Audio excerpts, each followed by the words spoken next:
You're going to set up the tools for Fusion 360.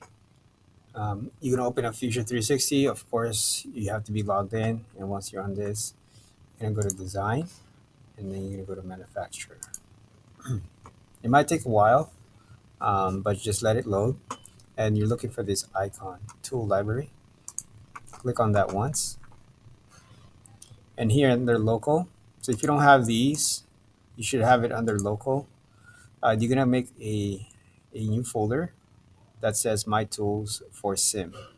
So to do that, you're going to right click on Local, and then you're going to click on New Folder, and you're going to type in My Tools for Sim. Okay, since I already have it, I'm not going to type. I'm just going to escape out of that.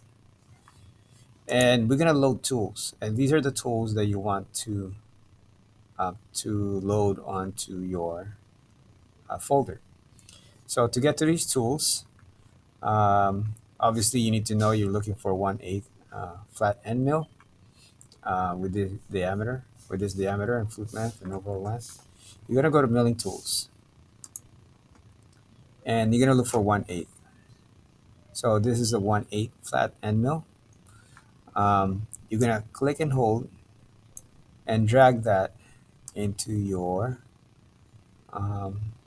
folder, My Tools for Sim. Okay, and then release. If you check, you should have that in your folder. Now I have two now because I did it twice now. So I'm just gonna take this one and delete the tool. Okay.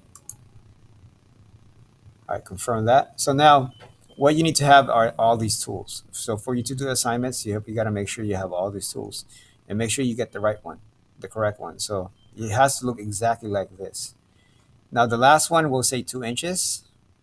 It's very likely you're not going to find 2 1/4. In class, I will show you how to change that. Oh, actually, I'll show you in this video. So double click this. So once you load that, so you gotta load it first into your folder. You gotta go to a cutter and then change it here to 2.25. Okay, so that's 2 1/4. Click accept, and you should see the change here. So here it says 2 1/4. Okay, 2.25. So that's how you set it up. Once you're done, close it, and you're ready to use Fusion 360. Thank you.